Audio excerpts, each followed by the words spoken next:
All right, I think we're ready to go. Welcome to day number 24 in assembly language class. We're getting near the end. We've got today, and then we've got 2 more lectures next week. And then our exam's pretty late, so we have a big gap.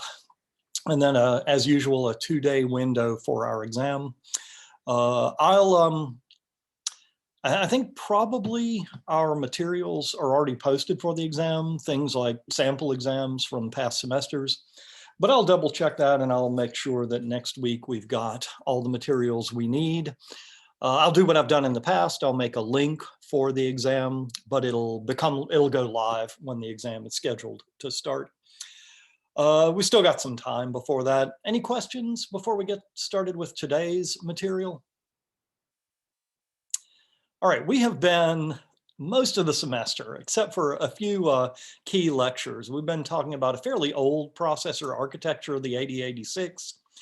Today, we want to start thinking about what happened since then and what could be done to design more modern processors, especially in the area of performance. That's what we'll talk about a lot today. We'll be talking about a few different areas. One is some choices in how we could design a processor and what trade-offs we might have based on the choices we make. All the systems that we've been looking at are essentially von Neumann architectures. You'll remember that's the idea that we've got some kind of processor and some kind of memory, and the program resides in that memory, and the data that the program's working on resides in that memory. And the processor is constantly going to get the next instruction out of memory, execute that instruction, and depending upon the instruction set, that usually will involve accessing memory to do whatever that instruction says. The clock speed determines how fast the processor executes individual instructions, or I guess a better way to say that, and we'll see this as we look at some examples, is the clock speed measures the speed for steps in executing an instruction. Some really simple instructions might execute in 1 tick of the clock. Some might require a whole bunch. We talked about that with the multiply instruction earlier, how you've seen over the last few decades, the cost of an operation like that go down quite a bit. So different instructions have different runtimes, even measured in clock speed. So that tells us that clock speed alone, if you buy a processor and it's stamped with a particular clock speed like 3 gigahertz or 1.5 gigahertz, that has something to do with the execution speed of the processor. But that's not the only thing that determines it. And we'll look through some examples of that. Even on the 8086 processor, there are different types of instructions, and each of those some instructions may require accessing memory. Some of them may just operate on registers. And how big the instruction is and what kinds of data it needs to access determines a lot about how many clock ticks it's going to take for that instruction to execute. Like we said, we're starting to think on beyond the instruction set that we've used most of the semester, what has happened since the 8086 was designed, and what can we expect on into the future of microprocessor design. If we think about the instruction set, so if we think about different ways we could design an instruction set, or I guess different ways an instruction set could be designed, we've got some choices in what that instruction set might look like.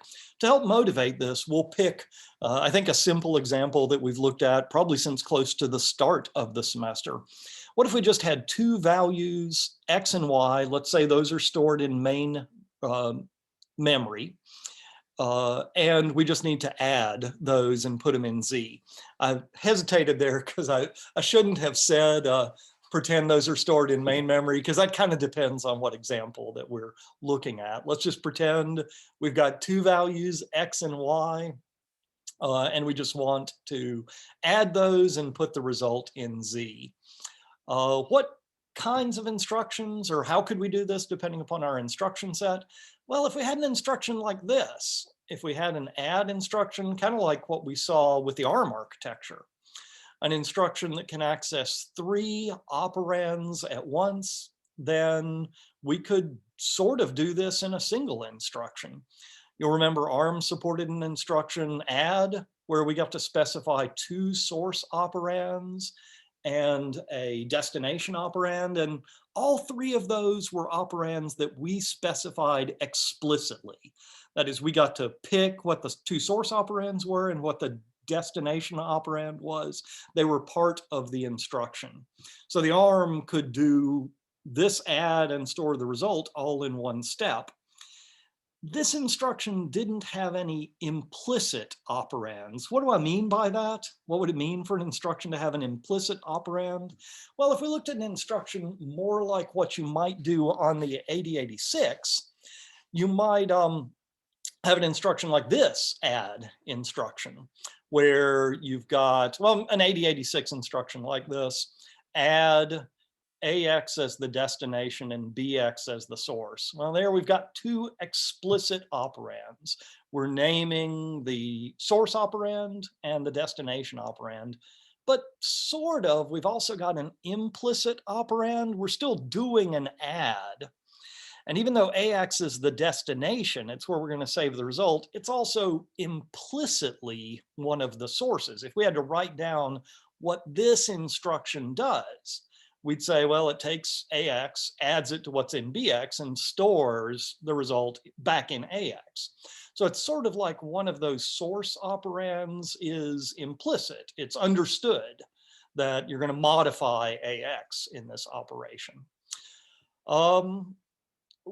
We could see, if we looked at an instruction like increment AX on the 8086, we could sort of think of this one as having one explicit, well, obviously it has one explicit operand. You're naming the register AX, but you've also got sort of 2 implicit operands. And if we write down exactly what the instruction is doing, maybe this is easier to see. You'd say increment AX is kind of like take AX, add 1 to it. Well, that 1 is implicit in this operation.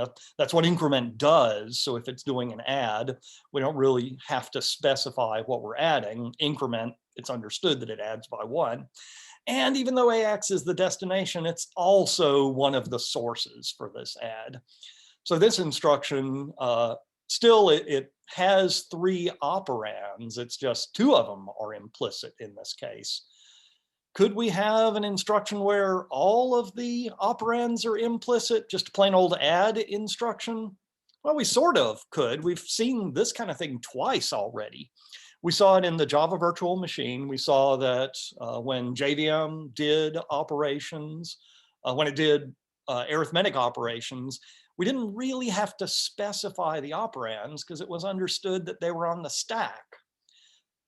If you think of those as the operands, then it's understood that the 2 source operands are going to be the 2 top values on the stack. Those are going to be removed. And the result is also implicitly going to be put on the stack. So this add operation doesn't have to specify any of its operands. It's understood that you'll prepare the stack with the 2 source operands, then you'll do the add, and then you'll leave the results on the stack. You've already seen this kind of thing. We'll go through a quick example. And I said we've seen this twice. One of them was JVM, and of course the other one was floating point operations on the 8086 coprocessor. Those also used a stack, which we were kind of ready for because we had already talked about JVM instructions. If we had to write instructions for a stack-based machine, like the JVM or like the floating point coprocessor, maybe if we had to write instructions to compute the area of a circle with radius r, it seems like the instructions we've written down here would do the job. On the JVM, and there's one new instruction that we kind of snuck in there. On the Java virtual machine, that push pi might put a copy of the constant pi on the stack. Then we could put a copy of the radius r on the stack. For computing the area of a circle, we've got to compute r squared. So we need to multiply R by itself. There's not an instruction in JVM to square a number automatically, but we could just multiply it by itself. But to do that, we need two copies of R on the stack. Fortunately, and this is what I said, we didn't really talk about this instruction when we were talking about JVM, but there are instructions to rearrange values at the top of the stack and to copy values at the top of the stack. So a dupe instruction could make another copy of the top value on the stack. And then if we do a multiply, it's going to replace, or it's going to remove those two copies of R and put R times R squared on the stack. And then if we do another multiply, then we've got the area of the circle on the stack. That'll give us pi times R squared. So this is an example of how you could build a machine where all of the operands are implicit. Or I guess said better, all the operands of instructions that actually do math, that do computation, are implicit. For things like push and pop operations, those have explicit operands. They say the value that you're supposed to push on the stack or where you're supposed to store the result on the stack.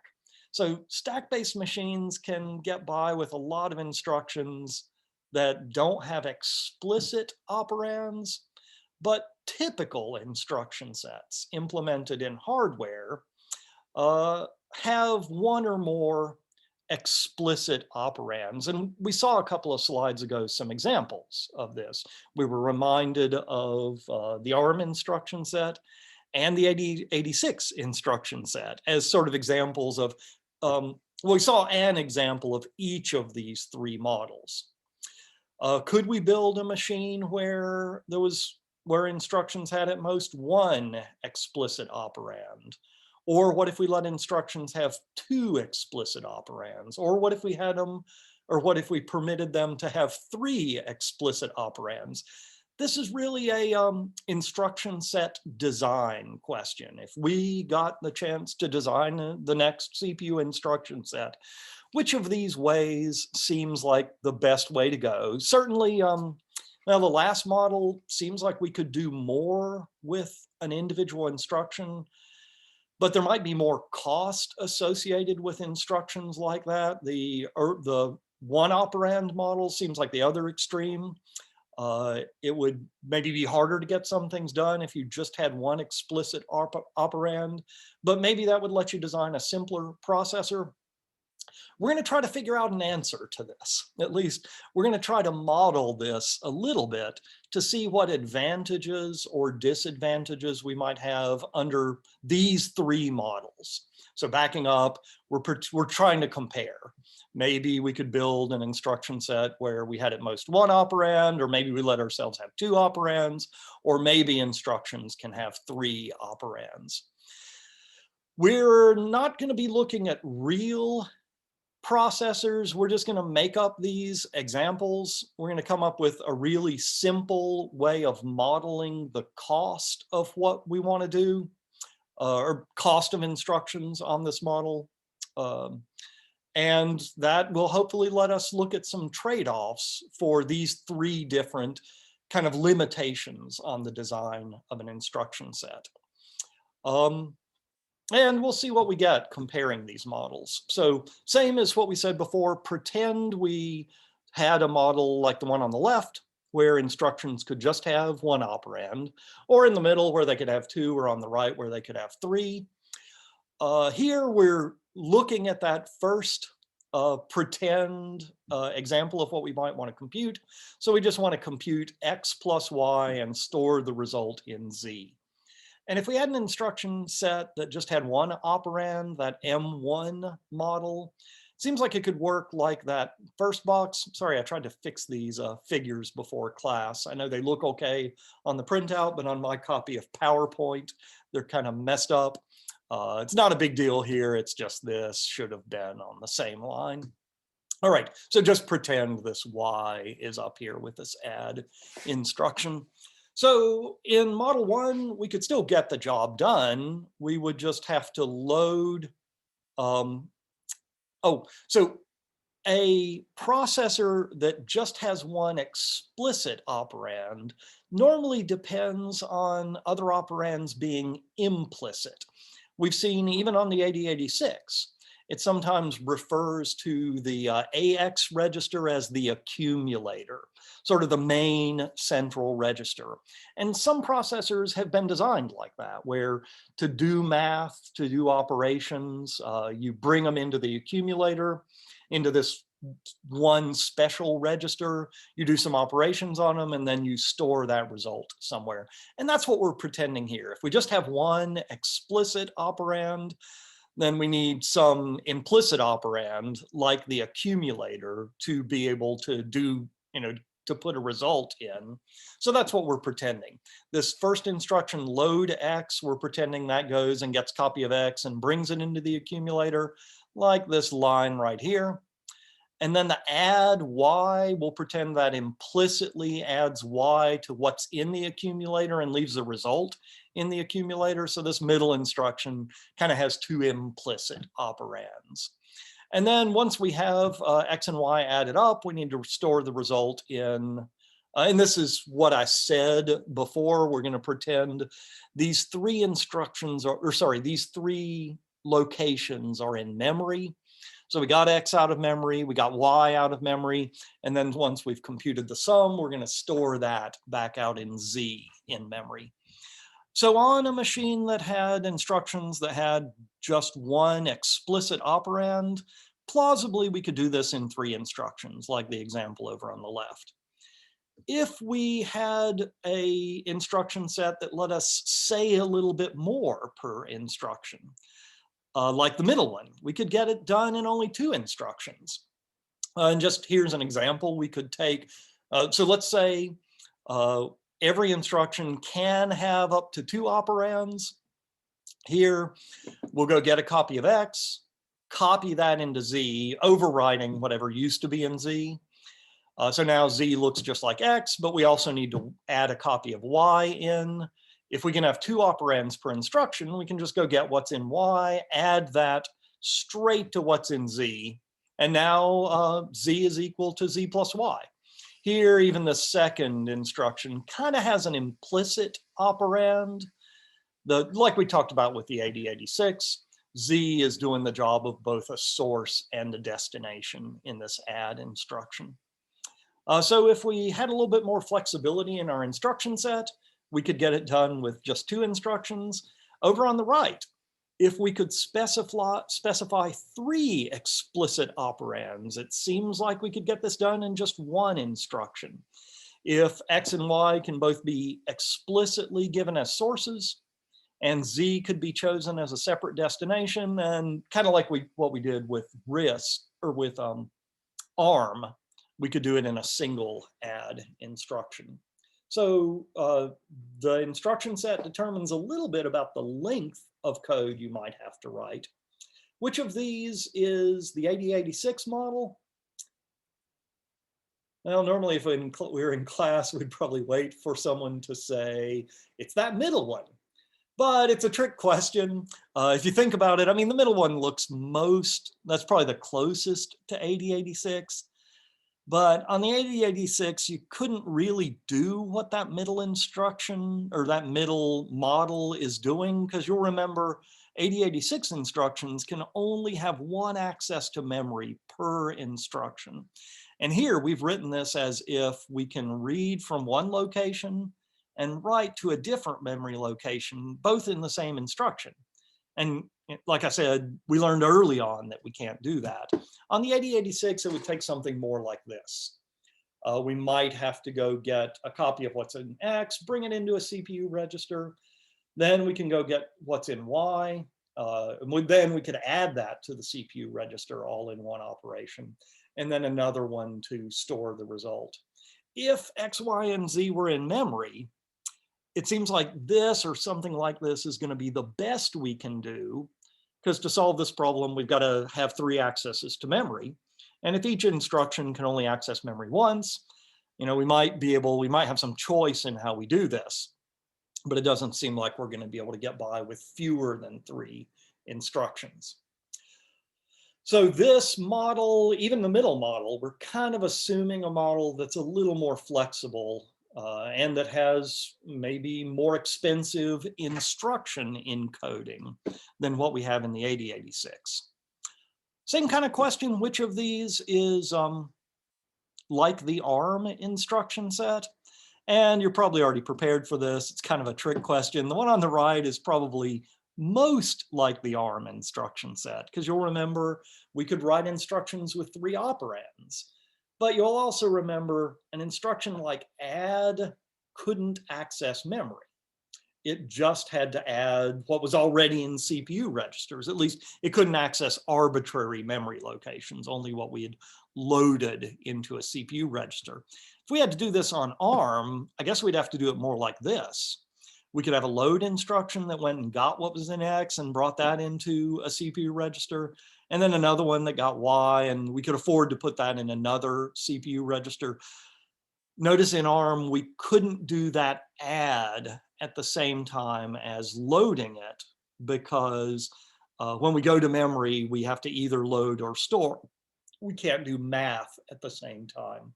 So then once we have a copy of X and Y in registers, then we could add those, and we could store, like this one's doing, we could store the result on top of one of the sources, especially if we needed to save registers. And then we could save the result out to memory. So the model on the right is more flexible than what ARM gives us. We're assuming that we could access 3 locations of memory at once and do the add operation all at once. Would you even be able to do this in ARM? Because like I thought wasn't one of the things where you can't directly load something from memory. You have to get the address into a register first and then load the thing that it's pointed to by the address. That is a good comment that I had not thought about. Admittedly, I did not prepare this example, so I didn't look at it too closely. I think you're right. If we were in class, I would be reaching into my pocket to find some change to give you, because I usually give out change for people who catch me in errors, but I can't do that virtually. But I think you're right. I think we are cheating a little bit here by pretending we can directly access memory. Sorry about that. Good comment, though. Can I get like extra credit on the last exam or something? See me after class. Normally, it's just worthless, virtually worthless pocket change, so not nearly as valuable as actual points. All right, other comments or questions? Thanks for your correction there. All right. So I said this already, and it's pretty obvious. As you make the instructions more flexible, and probably you don't need me to argue that this model over here is more flexible. It lets you do more with the individual instructions. Then you can get by with fewer instructions. I mean, informally, we see it here. You could write code that is equivalent in shorter code with fewer instructions, but each of those instructions is sort of going to be more expensive. It's going to be more expensive to encode and to decode that instruction on the processor. And the encoding is going to be longer. If you've got an instruction that needs multiple operands, then that's got to be written into memory as part of the instruction. So I'm going to say at this point, that means who knows which is better, but we're not going to leave it at that. We're going to try to answer this, at least for this pretend model, by doing, and I started to say this a few slides ago, we're going to make up our own pretend computer system, or at least our pretend architecture, where we can make up some costs for doing things. We'll pretend we have a CPU, and every clock tick on the CPU is 1 microsecond. So it's written as US, but read that U as a microsecond. So it so the clock runs at 1,000,000 ticks per second. We'll see in a moment, that doesn't mean an instruction executes in 1,000,000th of a second. It'll depend on the instruction, but this will at least let us talk about that. We'll pretend that memory is 64 kilobytes. So if that's the physical size of memory, We need a 16-bit address bus to access that memory. And we need, let's pretend memory is broken into bite-sized data. I want to say bite-sized words, but we've already used the term words to mean a lot of different things. So we'll pretend each location in memory is 1 byte. We'll use this model to compare our different instruction sets, or at least our different designs for instruction sets. And we'll assume that the opcode, whether you're Model 1, where you just have 1 explicit operand, Model 2, where you have 2 of them, Model 3, this is an error in the slide. This it's not a big deal, but the bottom one should be M3 instead of another M2, that it's the one with 3 operands. But for any instruction, we'll pretend the opcode is 1 byte. And then the rest of the operation is for specifying the operands. And here you can see the cost of being able to specify explicit memory operands. It's fairly obvious. If you've got a 16-bit address bus and you've got an instruction where you can pick any location in memory, then that instruction has to have an extra 16 bits to say what memory location. So that extra 16 bits, that's 2 bytes. So with a 1 byte opcode and 2 more bytes to specify 1 operand, we'll say a machine instruction, at least one where you had 1 explicit operand, that would be a 3 byte instruction. Model 2, where you could have 2 operands, well, that's 4 extra bytes for the 2 each for each of the operands. So that's 5 bytes total for an instruction with 2 explicit operands. The bottom one, if you got 1 byte for the opcode, plus 3 operands, each of them costing you 2 bytes, then that's 7 bytes for that instruction. So just bringing an instruction in from memory is going to cost more in the bottom model because there's more stuff to bring in. You're going to have to, if you can only read 1 byte at a time, then you're going to have to read 7 bytes. You'll have to do 7 accesses to memory to get one of these instructions under Model 3, whereas Model 1 is going to be a lot cheaper. We'll pretend that there are 4 things you have to do to execute an instruction. We'll pretend you have to fetch the instruction, and that's kind of what we just talked about. Let's pretend that that's done at 1 microsecond per byte. So we're using our pretend clock speed here. That determines, among other things, how fast you can access memory. We'll pretend that decoding the instruction, and that just means figuring out what instruction it is, that'll depend on looking at the opcode in any of these 3 models. We're thinking of the opcode as being 1 byte, so that should be the same, or we're pretending that's the same across all 3 models. And we'll say that costs, since it's uniform, we'll just make it 1 microsecond.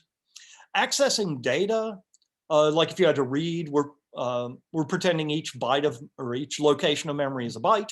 So accessing data for an instruction is 1 microsecond per operand. I probably didn't do a good job of saying this before, but we'll pretend our operands, they all contain a byte. They're all a byte in size, but backing up, specifying the address of an operand is 16 bits. So that takes 2 bytes, but getting the data for an operand costs, we'll pretend it's a byte per operand. So that's 1 microsecond to get each operand or to save an operand to memory. And we'll pretend actually running the instruction, once you have all the stuff that it needs, that's going to be 2 microseconds. So for the instruction we've been looking at, that would be the cost of doing an 8-bit add. Once you have the 2 operands and you're ready to add them, that or any instruction that you have to do, we'll pretend that costs the same thing, 2 microseconds. So if we had to compare these instructions and add up the cost of executing a typical instruction, well, fetching the instruction, that's going to depend on the instruction length. And we already came up with the instruction length for these. So Model 1, 3 bytes for an instruction. So that's 3 microseconds. versus 5 for the middle model or 7 for the model where we can have 3 operands. No surprise there. The decode of an instruction, well, we said that was going to be uniform across all 3 of them because we're pretending we have 1 byte opcodes. Accessing data, well, if you can access, let's talk about this model on the right. If you can access 3 operands all in one instruction, then that can cost you 3 accesses to memory, so 3 microseconds for that, whereas that's cheaper over on the left. If you only have 1 operand that you can access per instruction, then that's only going to cost you 1 microsecond. And then actually doing the instruction, like we said, we're pretending that's 2 bytes per instruction. So we can add this up to get the total cost per instruction. And it's really, it's just the sum of all of these items above. So 3 plus 1 plus 1 plus 2 gives us 7 for the most restricted model versus 13 for the most general model, the one that lets us have 3 operands. How fast is this? Well, we could turn this into instructions per second. That's just how fast is your processor, the number of clock ticks per second, divided by the number of clock ticks per instruction, would give us the number of instructions per second. And that's just, we already said we're pretending our clock speed is 1 megahertz, so 1,000,000 clock ticks per second. For Model 1, that means we've got close to 150 instructions, sorry, 150,000 instructions per second.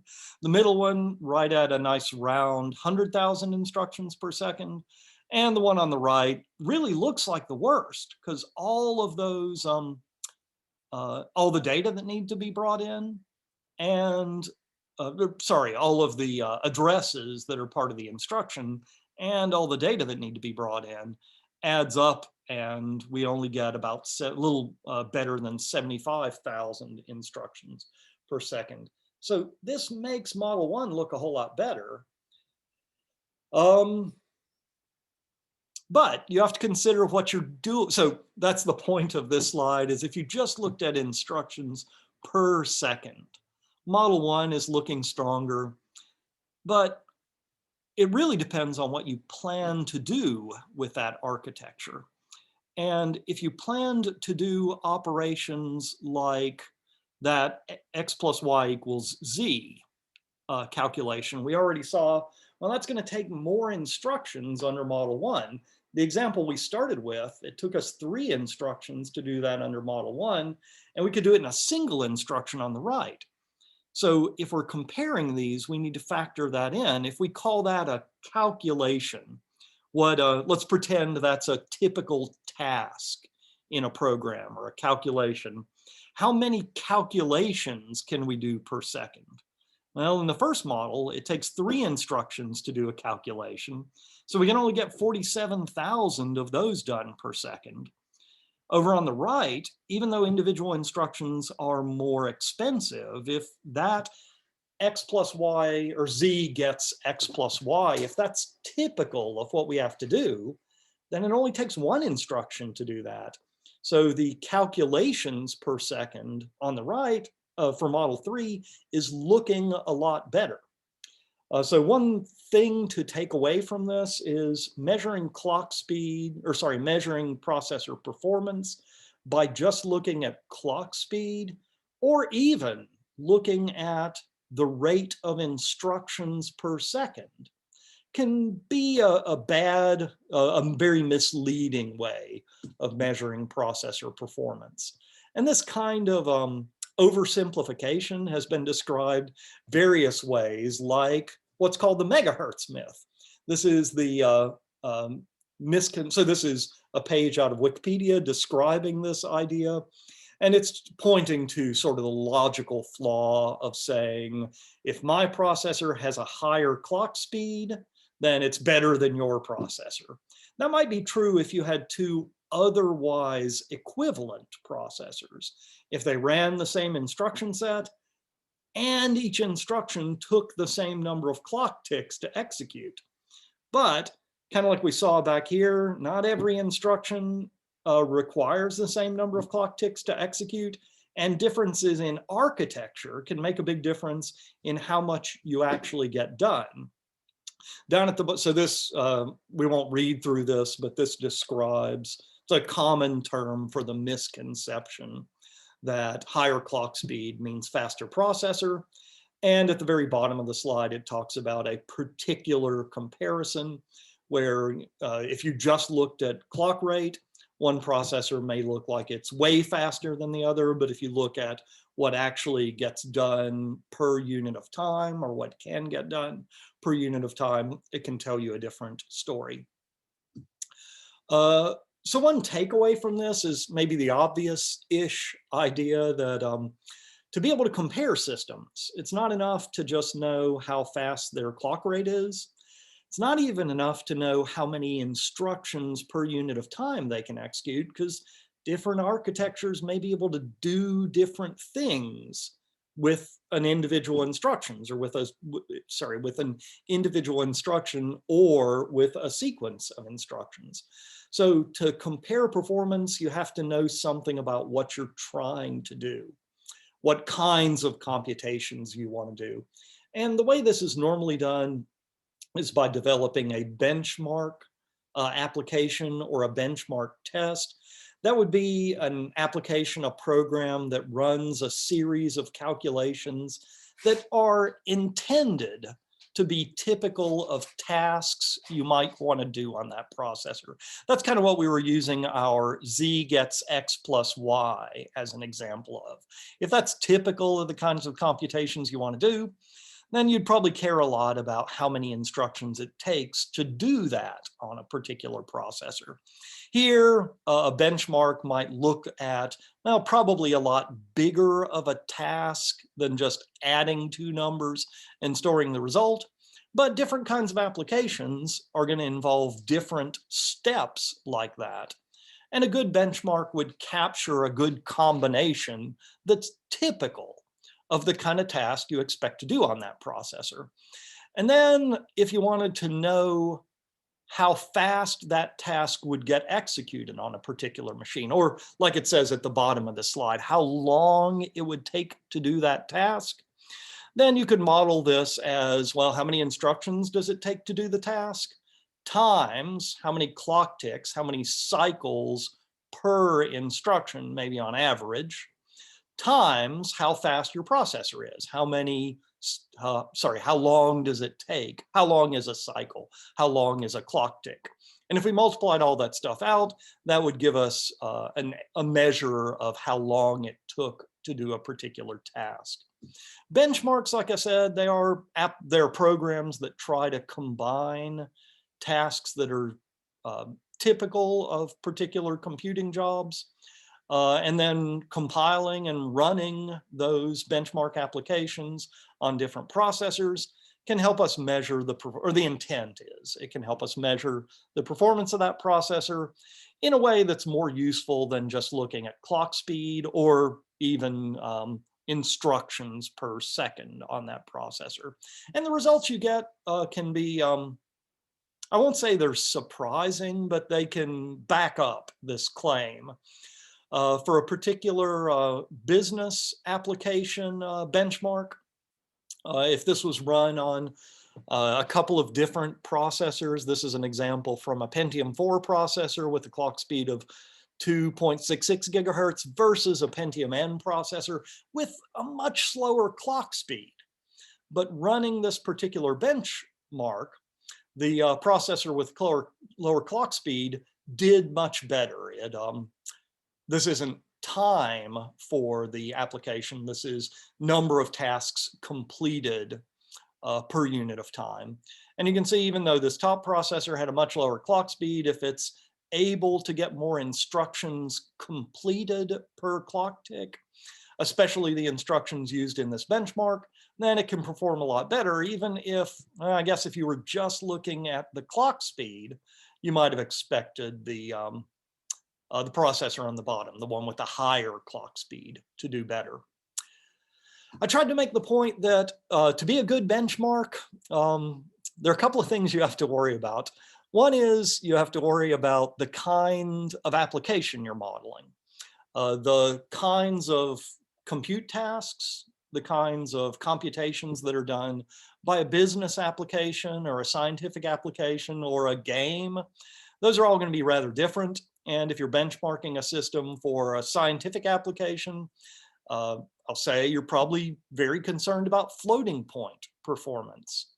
If you're writing an application for a business application, or if you're writing a benchmark for a business application, then you may not be using very much floating point math at all, or not nearly as much as a scientific application. Gaming application might depend a lot on performance in talking with IO devices like a graphics controller. So I tried to make the point that in designing a benchmark, you've got to worry about having an instruction mix that is typical of the kind of application for which you're trying to measure performance. You also have to worry about sneaky compiler and processor uh, purveyors, people who design a processor. If they know something about the benchmark you're running, they are not above gaming the system to try to make their performance look better than it really is. And this is an example of the kinds of things that you have to be prepared for. Over on the left, we've got some code. It's probably not great benchmarking code because it doesn't compute a whole lot, but it does try to make the processor work. We declare a variable I, and then I've certainly written code like this if I just wanted to make something take a while, need a bigger number in the middle there. But you can see I've got a for loop that just counts up to, it looks like 1,000,000 iterations. On a modern machine, depending upon what you're doing, you probably need a lot more than that. But this will take a little while to execute to run all those iterations. And then at the end, it just returns the final value of I. If a company that was manufacturing a processor or the compiler that went on this processor, if they knew this kind of code was in your benchmark, they're not above building special treatment for this into the compiler. And if you think about it, if you just had to return the right result for this, well, this is going to return a value of 1,000,000. A compiler could recognize this and just replace it with code that returned the final result without even bothering to run the loop. And this would make their processor look really, really fast. And this kind of thing has been done. I remember for benchmarks that evaluated things like overall system performance, they might do things like computation like this, and they might also make some critical system calls. And I have run into code where some system calls have been written in a way so that they return really, really fast to make particular benchmarks look a lot better. If you had access to the compiler code, you could also take advantage of cases like this. So in writing a benchmark, you also have to worry about avoiding easily exploitable tricks like the one that we were just talking about. So this is another kind of example like this for a benchmark. Maybe you've got a sorting application that's going to run on some large parallel computing systems to measure their performance. If you were in the market for buying a large parallel computing system, you'd certainly want to know something about its performance. So maybe a benchmark generates a whole bunch of random integers. I've certainly written code like this myself. Maybe generates, in this example, 10,000,000 random integers. And we'll call that list of integers I. And maybe the benchmark sorts that list of integers. But then if it doesn't do anything with that sorted list of integers, if it just returns after sorting them, a clever compiler designer could just leave out the sort and return immediately. And that would make their code look really, really fast. And that's okay, we can fix that. if we were designing the benchmark, after sorting, we could print out some of the integers to make sure that the compiler, sorry, to make sure that the parallel system really sorted them. But here also, if you knew this was part of a benchmark that was going to be used on your system, you could put code into the compiler to detect this kind of operation, a sort followed by printing out. I didn't say this, but let's pretend instead of printing out all the values, we just need to see a few of them. So this is just printing out the first 10 values. If we knew that that's what your benchmark was going to do, it sure is a lot easier to find the 10 smallest values than it is to sort a list of 10 million items and then print the 10 smallest values. Sorting takes, well, with a good sort, sorting takes n log n time, which for a big N could be a little bit expensive. But if you just had to produce the top 10 values, or let's say the 10 smallest, you can do that in linear time. I mean, it would take, you could do that in 10 passes through the list, but you could go through the list and find the smallest item, and then the second smallest item, and then the third smallest item. Or I guess you could do all of that in one pass with a little array of 10 smallest. And that could be a lot faster than really sorting the list, but your program would look like it was producing the right output because you would produce the right output. For the 10 items that they're looking at, you would be producing the correct output. So a good benchmark would try to do what's being done here, would try to avoid kind of easily exploitable performance refinements that are just made to improve performance on the benchmark. There was a comment posted a moment ago. Does anyone have a question? Over the years, performance, or at least sort of the terrain of performance, has changed in a way that kind of changes what benchmarks show, or I guess said, well, let me talk about this example. The thing that I'm trying to show here is performance has improved, but not evenly. Different areas have improved at different rates. And it means that a benchmark that maybe made sense 30, 50 years ago would have to be updated to take advantage of the realities of performance today.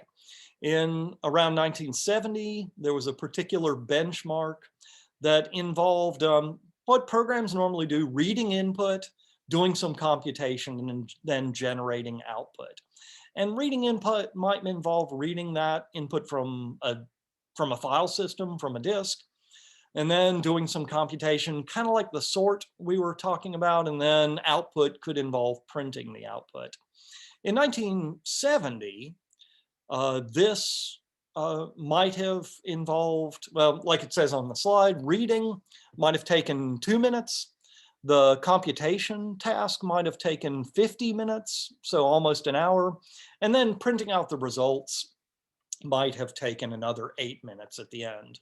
So if you measured the start to finish time for that whole computation, it'd be about an hour. Well, if you fast forwarded 20 years, processors got a whole lot faster in that time, but IO didn't get as, well, did get faster, but not by nearly as much. So processor performance might have increased by a factor of 1,000. So that middle task that used to take 50 minutes might only take 5/100ths of a minute, just a few seconds now. That'd actually be shorter than that. Whereas the IO, the input time, well, maybe that performance doubled. So maybe whereas that used to take 2 minutes, maybe it only takes 1 minute now. And for the printing, maybe printers are faster, but only twice as fast as they were. So the output might have taken 4 minutes in 1990. The overall execution time went down by a lot, but most of that is due to reduced processing time. most of the computation time, we'll say after 1,000-fold improvement in CPU time, most of the computation time is now in the IO rather than in the processing time. And a benchmark that previously, maybe, I'm just going to guess, 80% of the processing time was in the computation step. Now that's a tiny fraction of the processing time. Oh, I was guessing 80%, but I see it's right here on the slide. And now it's just a percent of the computation time. Questions? We're at a little bit of a break. Questions before we return to our pretend architecture? So the stuff you were mentioning with the like tweaking the compiler to recognize stuff that's useless and to just discard it, is that always malicious, or like can it be seen as just like optimizing the compiler and recognizing It is stuff that's definitely useless? not always malicious. But if you were Intel and you knew that this benchmark was going to be run on your processor, uh, I can understand you giving attention to the particular optimizations that, although legitimate, they are a real worthwhile optimization. They might still reflect the kinds of things that show up in a benchmark. Like this example, you'd say, well, there's nothing wrong with this optimization. You got a loop here and it's not doing anything useful. Let's compile that out and just return the final result. I suspect, I haven't tried this, I wish I had before class. I suspect if you put this in a C program and run GCC on it and turn on optimization level 2-big O2, it'll do the same trick. It'll say that loop wasn't doing you any good. I'm just going to compile that out. And I say I sort of paint this as if they're gaming the benchmark that might be run on their processor. I'm sure there's some attention to that. But any optimization like this is also probably worth something in general. As long, even for this one, to say, well, this is a special case of a sort, and for a special case where you really only need the top few items, why not be able to handle that as a special case? This one, this isn't really gaming the system. It's kind of showing benchmarks have to evolve with the realities of the computing landscape. And initially, this benchmark, it might have reflected mostly compute time. But unless you make changes to reflect sort of the change in where processors or where computer systems spend their time, then the result 20 years later might not be telling you the same thing it was in around 1970. Other questions? All right, we were going to revisit this architecture, same as what we had before. Same times we're assuming here. So I don't think anything has changed here, except on a modern computer system, we would probably think about pipelining the executing of instructions. And we kind of gave a misleading result earlier when we kind of pretended each instruction is going to execute start to finish before the next instruction. And at least measuring time per task, that model 3 that had 3 operands per instruction, it was looking better. But what if we went back and said, well, on a modern computer system, we would probably pipeline these instructions. So we'd overlap. We talked about this with ARM. We would overlap the execution of one instruction. In fact, these 4 stages would be natural things to try to pipeline. Remember how a pipeline works? We'll be fetching an instruction, and then we'll start to decode that instruction. But while we're decoding an instruction, let's go ahead and fetch the one that comes after it. And then once we've decoded the first instruction, we'll start accessing the data it needs. But then we could start decoding the instruction that came behind it. And when I say behind it, I mean the next instruction. And we could start fetching the one after that. So the third instruction. And then even though it'll take a little while to prime the pipeline to get the first instruction all the way through, once we do that, since subsequent instructions have already started being fetched and decoded and having their data accessed, this could give us a much faster overall rate of instruction execution. So let's try that. This is the same data we had before. It's telling us how long it takes to do each of these steps. The reason we're taking another look at this is this tells us how expensive the pipeline is. If you were going to build a pipeline, and like we said, each of these stages, let's presume that's a stage in a pipeline. Well, how long does it take a stage to execute? Well, this data access stage, we're pretending that takes 1 microsecond to execute, but that's not really helpful if this stage is taking 3 microseconds. So if this is your most expensive stage, and each instruction is going to kind of march through each of these stages of the pipeline, then if this one's taking 3 microseconds, then even if this one only takes 1, if the instruction behind it also took 3 microseconds to read in, then it's still going to be 3 microseconds behind the one in front of it. So the cost of a stage of your pipeline seems like it's going to have to be the most expensive stage. Well, here seems like it's going to be 3. Over here, this fetching the data, we said, well, that's going to be more expensive here, but so is fetching the instruction. So here, once you get an instruction through the fetch stage of the pipeline, the next one isn't going to make it through until 7 microseconds later. So even if the decode stage only takes a microsecond, you're still going to have instructions flowing through that at a rate of 1 every 7 microseconds, because this one is really the stage that's slowing them down. So across these 3 architectures, I just took the most expensive stage, which for all of them ended up being the fetch stage. So if you pipelined these, the one on the left would have a pipeline where every stage took 3 microseconds. The one on the right, every stage would take 7 microseconds. That still might not be that bad, because remember, the one on the right is getting more done per instruction, but the pipeline is going to be more expensive. So if we want, yes. Since when you're accessing memory, you always have to be doing that 1 bit per second.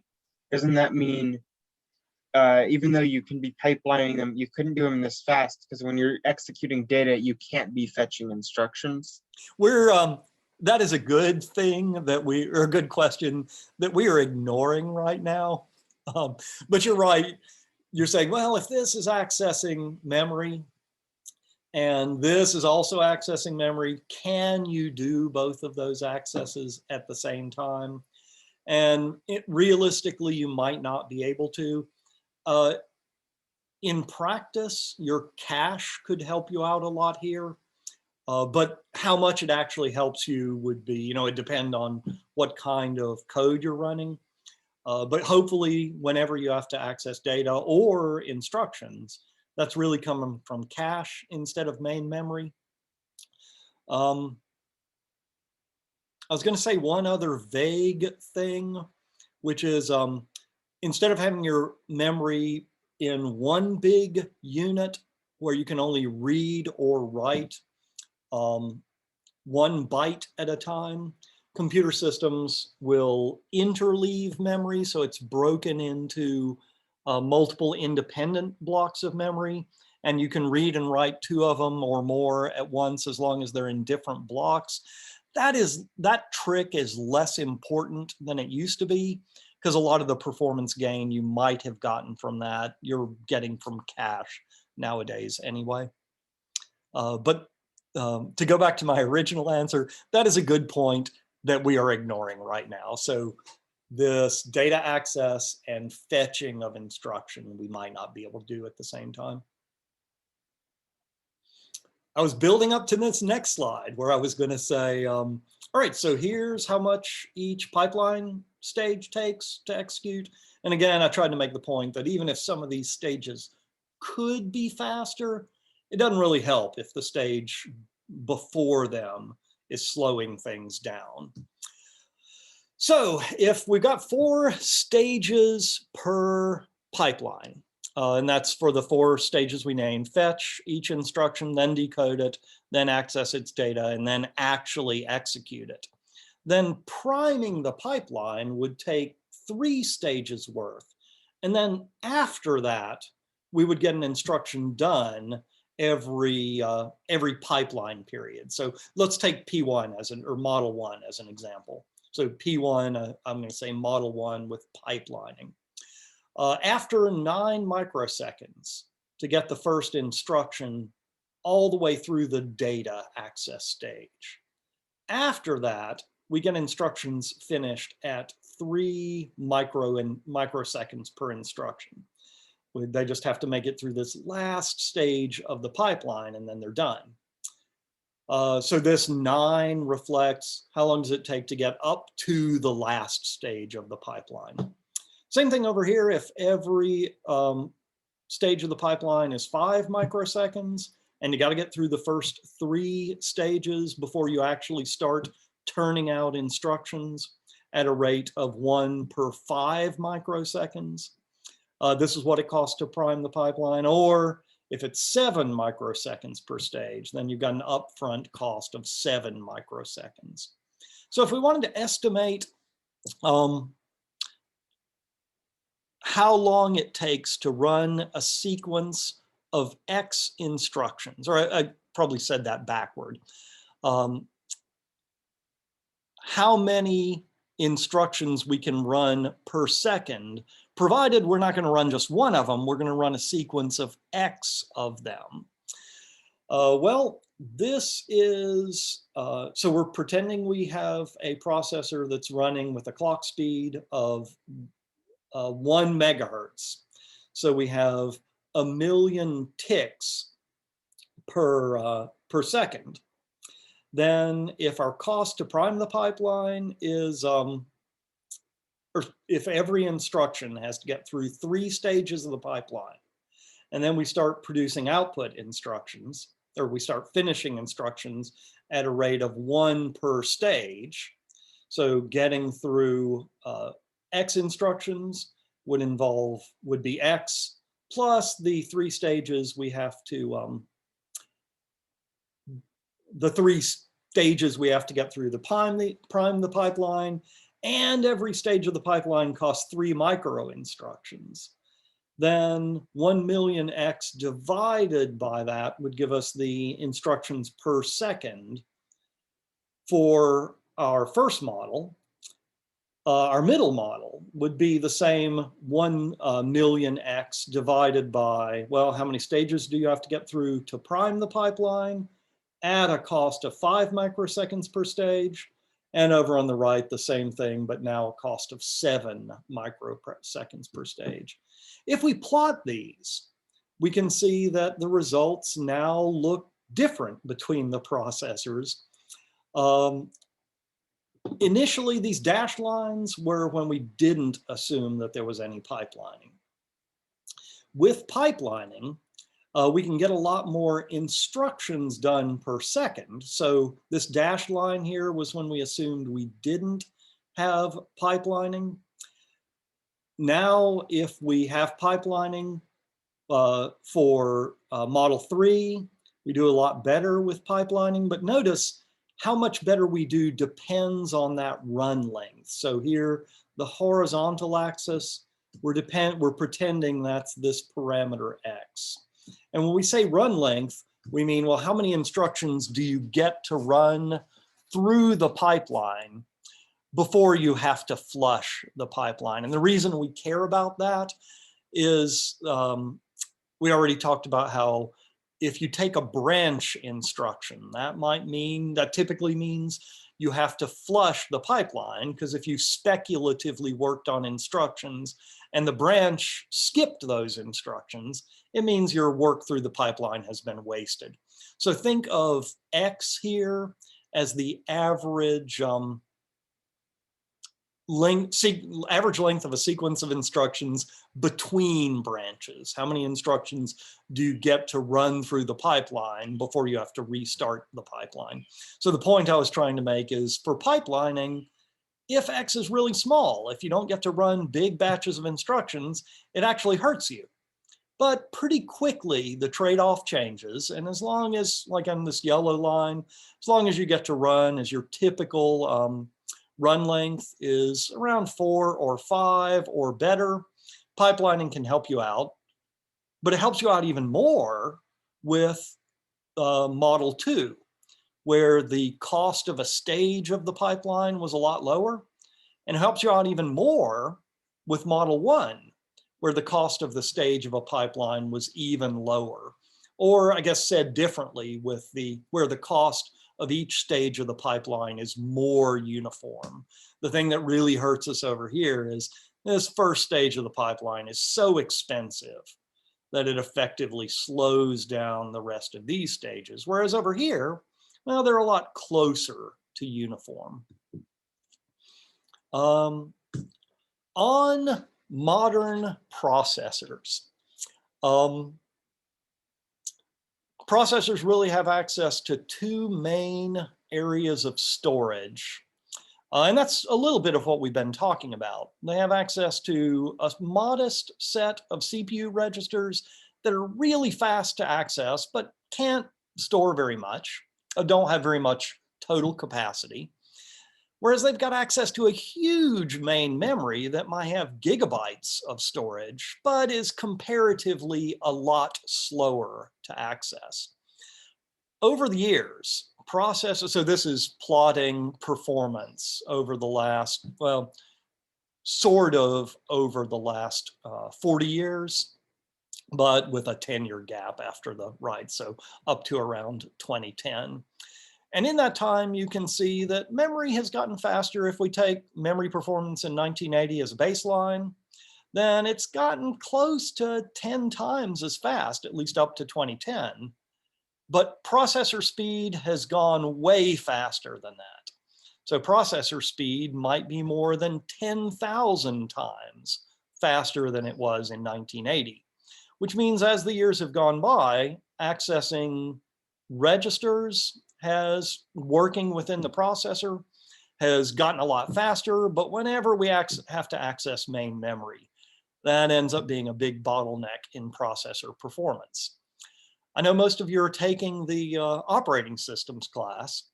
So I know that early on in the operating systems class, you talk about how we get around this problem on modern processors, and that is with the introduction of a cache. We can't afford to make a main memory that is big enough to hold everything we might want to compute with, but runs at the clock speed of a processor. So memory is going to be a bottleneck, but we can afford to make a small-ish memory that is a lot faster than main memory. And if we use, and we'll call that a cache, and if we use it to store a subset of what's in main memory that's being actively used by the processor, then the processor can access the data that it's actually working with at a speed that's a lot closer to processor speeds, as long as it's accessing some of the same memory contents over and over again. So a modern cache is going to hold, like I said a moment ago, and like you've heard in your operating system, is going to be holding a subset of what's in main memory. It'll give the processor access to that subset a whole lot faster. As long as that subset is what the processor actually needs, then the processor will run a lot faster. Whenever we have to access what's in main memory and it's not in the cache, we call that a cache miss. Whenever we have a cache miss, the hardware will typically have to go get what's in main memory and bring a copy of it into cache. That's going to take a while. That's going to slow down the processor, but then the next time the processor tries to access that, it's going to be, if we still have a copy of it in the cache, it's going to be a lot faster to access that. This picture is kind of an oversimplification of how modern processors are designed. Really, a modern processor has multiple stages of cache, each with different capacities and performance characteristics. You might have what's called a level 1 cache that is, well, a lot bigger than what the registers can hold, only a little bit slower than access to the registers, and typically built right into the processor. You may have other larger, slower caches that can hold a bigger subset of what's in main memory, but typically with more performance cost toward accessing it. This is some data from a Xeon processor showing what it might cost to access memory at these different stages. And it's kind of sorted, not exactly, but it's kind of sorted by time. So accessing something in your level 1 cache might take something, if you're on a Xeon at 5500 processor. I've never bought a Xeon myself, so I don't know how old that is or how expensive that is. But accessing your L1 cache might take in the neighborhood of 4 clock ticks, somewhere between 1 and 2 nanoseconds. If the thing you need is not in your level 1 cache, going to the larger, slower level 2 cache might take 3 times as long. But then once you access that item, it'll probably be brought into your level 1 cache. If the thing you need is not in your level 2 cache, you might have to go to your level 3 cache, and that might take 10 times as long as accessing it if it was in your level 1 cache. As you get to the larger caches that are kind of further from the processor, you have to worry about caches that might be shared between multiple CPUs or multiple cores. And the cost of accessing that might depend on whether it's a line of cache that is being used by another processor or one that's not. So that might determine the overhead for accessing that. Some systems with what's called a NUMA architecture, a non-uniform memory architecture, may have caches or memories that are owned by a particular processor or that are remote, that are owned by a different processor. This lets us design systems that can have a very large number of processors, with the understanding that if you're accessing memory that's connected to a particular processor, that's going to be a lot faster than accessing memory that's owned by, if a processor is accessing its own memory, that's going to be a lot faster than accessing memory that's owned by a different processor. And that's what these other lines say, accessing local memory for your processor. Even main memory could be a lot more expensive than accessing cache, but accessing someone else's memory could be even slower than that. One takeaway from this is accessing something that's already in a CPU register can be a lot faster than accessing something that's in main memory. That's why RISC architectures favor an instruction set design that makes a distinction between accessing memory and computing a result. And if you can keep something in your registers as you're computing with it, and if you rarely have to access main memory, this can make your program a lot faster. So you would expect RISC processors to make it easier to keep stuff in memory. And some of them certainly do. There was an AMD 29000 processor that had, I know you've worked on 8086 for weeks now, and you're accustomed to getting by with just a few registers. This system had 192 registers. They were not all used the same. Out of that 192, 64 of them were global. So those are kind of like the AX register or the BX register. You could use from any piece of code, you could access what was in that register. But 128 of those registers were for storing things like parameters and local variables. And they were organized into windows so that if you were running in a procedure, you had a batch of 16 of those registers that you could access. Of those 128 local registers, if you called another subroutine, it would stop using your 16, and that subroutine would automatically get a fresh set of its own 16 registers it could use. That's what it means by talking about broken into 8 contexts. So as you moved between subroutines, instead of having to do what we've done, and that is push a bunch of registers and then pop them when you're done, the processor would automatically switch between different sets of these 128 registers to make subroutine calls a lot cheaper. And since you had 8 of these, it means you could call a subroutine and it could call another subroutine and it could call another subroutine, all the way to 8 subroutines deep without having to access main memory, without having to do pushes or pops to save those registers. And again, this is sometimes called register windowing. What happens when you run out of contexts? Well, then you've got to go to main memory. But you just have to save one batch of those. And then you've got a little bit more room to call and return from some subroutine. So you could think of the 8 contexts as giving you room to move up and down the procedure call stack cheaply, only having to access main memory when you run out of these contexts. This has been used, it's not as popular on modern RISC processors, but this has been used as a way of trying to avoid accessing main memory when you can, still being able to call subroutines up to a particular depth, but giving them each scratch space in a set of a generous collection of 16 registers in this case. I've run out of my time, but I also ran out of slides. I thought we'd finish a little bit earlier today, but I guess I talked more slowly than I should have. I'll hang around after class if people have questions. Otherwise, just 2 programming assignments left due next week. Good luck on those. Have a good weekend. I'll see you on Monday.